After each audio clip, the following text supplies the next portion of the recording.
আসসালামু আলাইকুম, টেকসুন্দর আরও একটি নতুন ভিডিওতে আপনাকে স্বাগতম। আজকের এই ভিডিওতে আমরা কথা বলবো, আসলে আপনারা অনেকে আমার কাছে জানতে চেয়েছেন যে আপনাদের অনেকের প্রোফাইলে প্রফেশনাল মোড অপশনটি অন হয়ে গেছে, কিন্তু আপনারা ফেসবুক রিলস এখনও পান নাই। তো কিভাবে এই অপশনটি আপনারা অ্যাক্টিভ করবেন?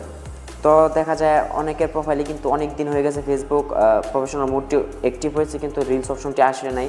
তো আজকের এই ভিডিওতে আমরা আপনাকে দেখাবো যে আপনারা কিভাবে আপনাদের প্রোফাইলে ফেসবুক রিলস অপশনটি শো করাবেন অথবা আপনারা এটাকে এনাবল করবেন।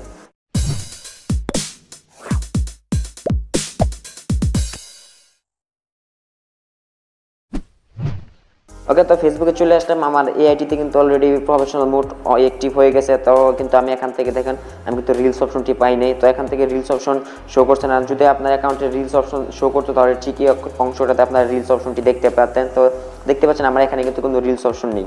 তো এখন আমরা এখানে রিলস অপশন আনার জন্য কি করব? তার জন্য আমরা প্রথমেই আপনার ঠিক প্রোফাইলের এই অংশটাতে অর্থাৎ এই ইন্টারফেসের একটা স্ক্রিনশট নেবেন। তো অনেকে বলতে দেখেছি যে আপনার প্রোফাইলে একটি স্ক্রিনশট নিতে, তো প্রোফাইল স্ক্রিনশট নিলে কোনো লাভ হবে না। তো যেহেতু আমাদের রিলস অপশন শো করবে, তো আমাদের রিলস অপশনটা কিন্তু এইখানে শো করবে। তার জন্য আপনারা প্রথমে এই অংশটার একটি স্ক্রিনশট নেবেন। তো আমি এখান থেকে একটি স্ক্রিনশট নিয়ে নিলাম।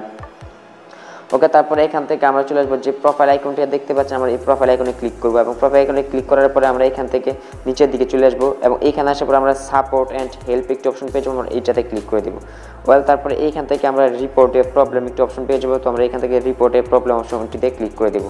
দেন এখান থেকে আপনারা continue to report A problem এটাতে ক্লিক করবেন এবং এখানে আপনারা কিছুক্ষণ সময় অপেক্ষা করবেন। তারপর আপনাদের সামনে ঠিক এরকম একটি ইন্টারফেস চলে আসবে। দেন এখান থেকে আপনারা ইনক্লুড ইন এ রিপোর্ট এই অপশনটাতে ক্লিক করে দেবেন। তারপরে এখান থেকে আপনাদের সামনে বেশ কিছু অপশন চলে আসবে। তো এখান থেকে আপনারা খুঁজে বের করবেন যে প্রোফাইল। তো আমি এখান থেকে প্রোফাইলটা খুঁজে বের করলাম। তারপর আপনাদের সামনে ঠিক এরকম একটি ইন্টারফেস চলে আসবে। দেন এইখান থেকে আপনারা একটি স্ক্রিনশট দেখতে পাবেন, আপনারা সেই স্ক্রিনশটটাকে ডিলিট করে দিবেন। তারপরে এখান থেকে অ্যাড ইমেজ একটি অপশন পেয়ে যাবেন, আপনার অ্যাড ইমেজ এই অপশনটিতে ক্লিক করে দিবেন।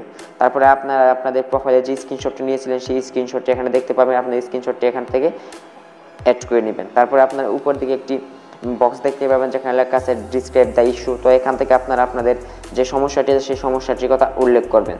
আমি এখানে আগে লিখে রেখেছিলাম, তো আমি এটাকে পেস্ট করে দিলাম। তো আমি অংশটুকু আমার ডেসক্রিপশন বক্সে দিয়ে দিব, আপনারা চাইলে এখান থেকে এটাকে কপি করে আপনারা ইউজ করতে পারেন। তারপরে এখান থেকে আপনারা যে আইকনটি দেখতে পাচ্ছেন এখান থেকে আপনার এই আইকনটিতে ক্লিক করে দিবেন। তাহলে আমাদের এই সমস্যাটি কিন্তু ফেসবুকের কাছে সেন্ড হয়ে যাবে। তো অনেকের ক্ষেত্রে দেখা যায় সমস্যাটি সেন্ড হওয়ার 10 মিনিটের মধ্যে অপশনটি চালু হয়ে যায়, অথবা কারো একদিন অথবা কারো 5 থেকে 6 দিন সময় লাগতে পারে। তো আপনারা এটা সেন্ড করে দেওয়ার পরে অবশ্যই আপনারা কিছুদিন সময় অপেক্ষা করবেন, তাহলে আপনাদের সমস্যাটি সমাধান হয়ে যাবে ইনশাআল্লাহ।